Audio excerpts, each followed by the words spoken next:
Hi everyone, I'm Sally Arnold with Celebrations by Sally, and welcome back to my kitchen.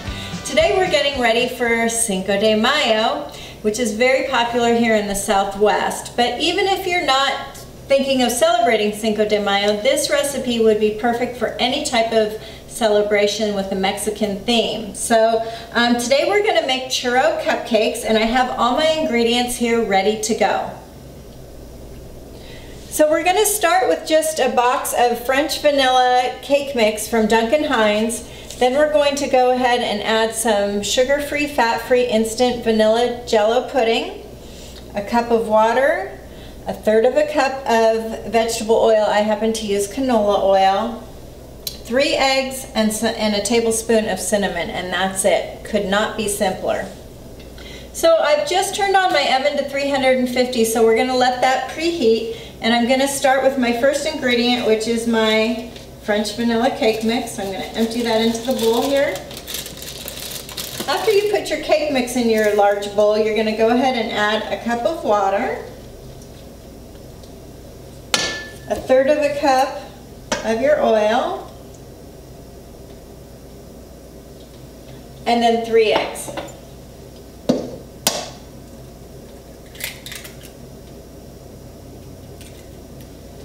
One, 2, and 3. And then you're just going to go ahead and mix that well.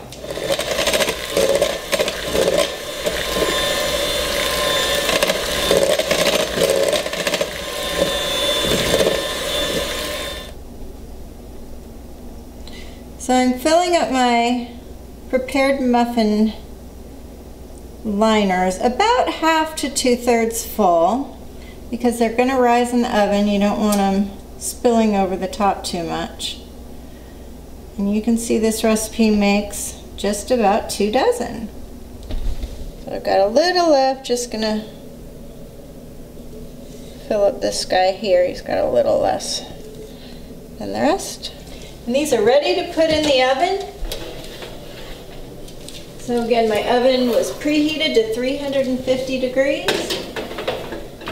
I'm going to place them on the center rack, and they'll bake for about 15 to 18 minutes. So while the cupcakes are in the oven, I'm going to go ahead and get started on my frosting. The recipe again is just like the cake, super simple to make. So I have my mixer out on the counter, and I'm going to start with softened butter. And it just calls for 3/4 of a cup of softened butter. So that's a stick and a half. Cube of butter is a 1/2 cup. So I'm putting my softened butter in.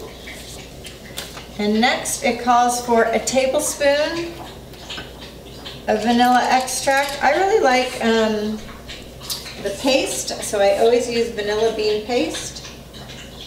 So a tablespoon of that.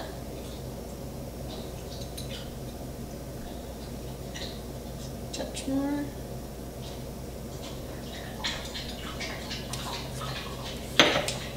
And then a teaspoon of cinnamon. Get all that vanilla in there. And then we're going to go ahead and mix that until it's nice and creamy. Just on low speed. Get it going.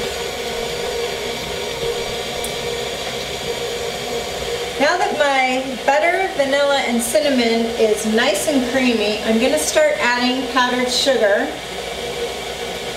And I'm just going to put it in maybe a 1/2 cup to a cup at a time and let it mix in well. I just got this really cool soft-sided measuring cup, which I love because it makes it so much easier to add into my hand mixer. It's always difficult to use a traditional measuring cup, so I'm super excited to be using this. So again, just a little at a time and let it mix in until you've added all 3 cups. So I've almost incorporated all my powdered sugar, And as it gets a little thick, I can just add a little bit of milk. Maybe I'm going to start with about 2 tablespoons. Just to make sure it is a little bit easier to spread.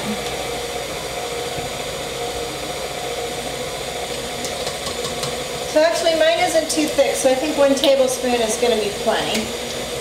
So just let that mix. And our frosting should be ready to go. Okay, our cupcakes have been cooling here for a little over 30 minutes. They're nice and cool to the touch. Our frosting's ready to go, so we can go ahead and decorate our cupcakes. I filled my pastry bag. It's loaded and ready to go.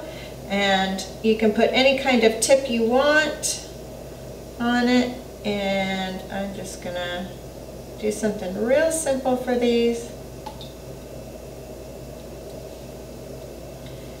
And then I've got some real cute items I'm going to decorate the tops with as well. So again, I'm just going to go in a circle here, work my way to the middle, like so. So I have just my first 12 with the icing on it, and I've got different things that you can put in the top. I've got little flags from Mexico that you could put in the top, and then I picked up at the bakery just some sugar. I got some sombreros and some cute little maracas here, and so you just want to place them on your frosting while it's still a little soft so that it sticks and stays. And then once you put everything on top, you want to take a little cinnamon sugar and just sprinkle it on the top. And that's all you do for your churro cupcakes. So I'm so glad that you could join me in my kitchen today making these really fun churro cupcakes. If you're like our family, both the young and the old really enjoy them, and it's a great treat for Cinco de Mayo. If you enjoyed this video today, please click the like button. Feel free to subscribe to my YouTube channel, and you can check my website, celebrationsbysally.com. Adios!